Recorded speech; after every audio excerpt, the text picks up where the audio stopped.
You are a youth, yeah, starting businesses. Maybe you can tell us exactly what you're doing and how the business has been for you, you know, from the starting point.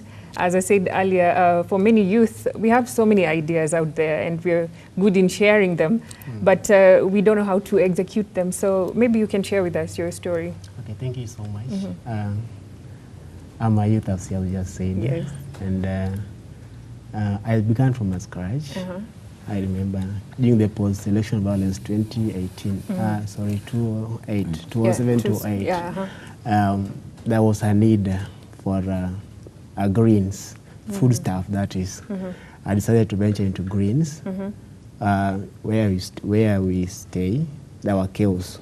You couldn't go to the market, get the veggies and the other foodstuffs. So I saw, yes, opportunity. Let me go and venture into it. So I could go in the morning, could buy in bulk, then you go and sell. Then from there, I then saw another need. Okay, need of supply of fish, and then later on I specialized in selling daga, the commonly known as omena. And were you living near the lake? Because, you know, it has to be near the lake for you to get the fish. Okay, I come from the lake. It's the home. Oh, you come from the lake. My home side. area, okay. But I stay in Nairobi. So I could get access of the product. I think that we are talking about location. Yep. Yeah. So once I identified my location, that is the source of supply, it was easy for me. So I could link up with the supplier.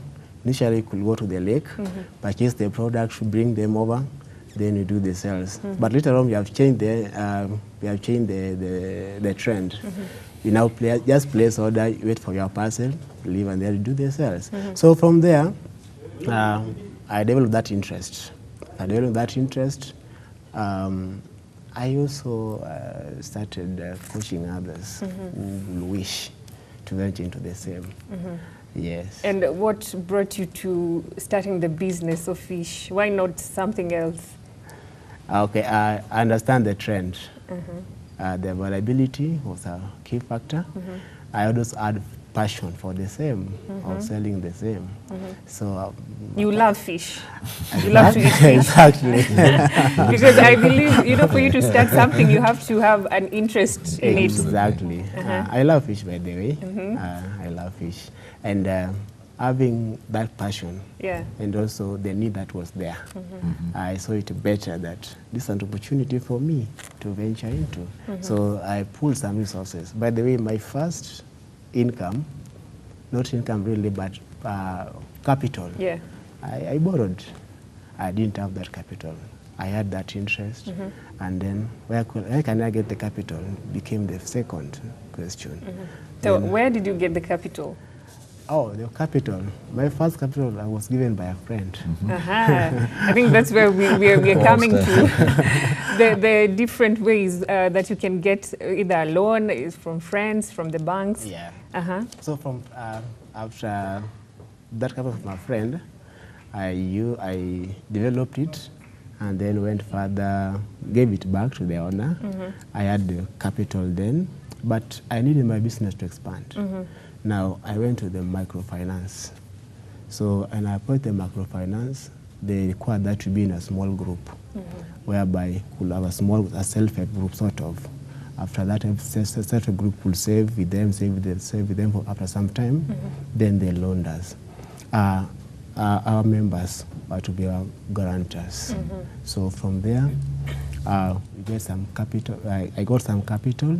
Then I developed like that, and I've been continuing the field. Okay, all right. Yes. So did you return the loan? Yeah, I finished my first loan, applied for a second one, and then I saw it's better not to stick in one business. Then I began now diverting to others.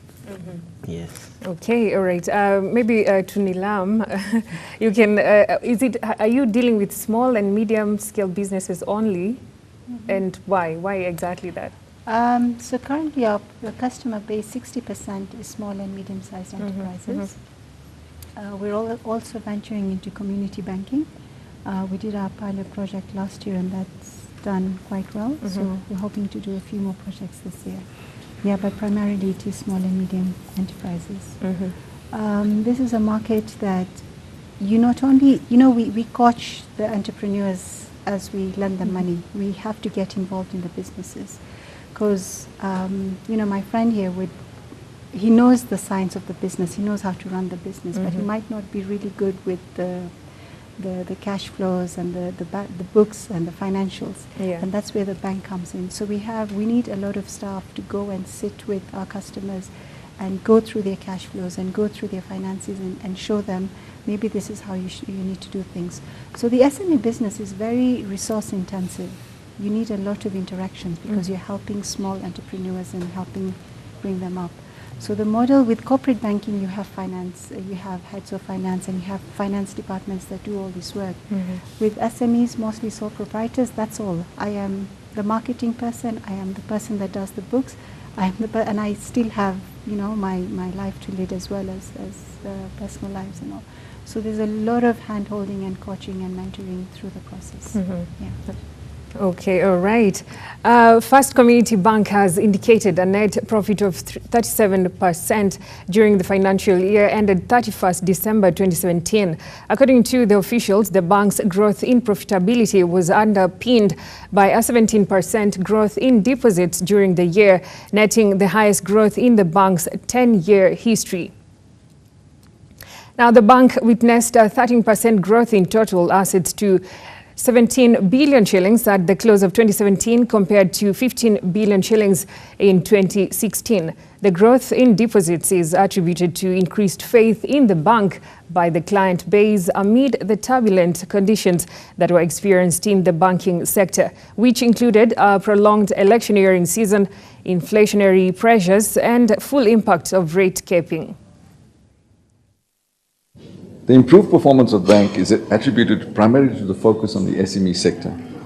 The strategic thrust is to continue assisting the development of this segment together with community-based entrepreneurship programs. The bank believes strongly that the future of the development of Kenya is based on a sound and thriving SME segment. All right. To Fazal, maybe from that story, you can tell us the comments on that. Kenya is, we were very proud to produce these results in 2017. I think we've, the bank has, I think, have come to age. I think there was many headwinds in 2017, and we all know about that. So to post these kind of results of 375% year on year, I think was a tremendous effort on, not only on me, but my team and the staff of the bank. And also, I have to give credit to the board, to the shareholders for having faith in us that we could turn around a bank so quickly in a troublesome year. But more importantly, I think it's our customers. I think that belief in us, that trust in us, and that commitment of saying, we'll stick with you. And I think it's them. I mean, the customer is the king. They pay my salary, and they pay the dividends to the shareholders. So we are very grateful of that. Bank has been running for 10 years, and as you know, any new business and any entrepreneur, the first few years are tough years. Yes. And then you probably want to grow very quickly, which the bank did, and then you have to stabilize it. And I think I got in 2 years ago, and we had to do certain of the things that we had to do in terms of regulatory changes that brought about some significant impact onto our, what we anticipated to be significant impact onto the bottom line. I think we've done that, so I'm fairly happy that the numbers have panned out for us, and pray and hope that we help more customers and we make more money. Sure. All right, thank you so much, gentlemen, and the lady for sharing this on entrepreneurship and financing. It is a wide topic. I wish we had more time to talk about it, but that will continue, as we talk about business, because it will always be there. All right, thank you so much for watching Business Insight. My name is Wanjira Maina. Have yourself a good afternoon.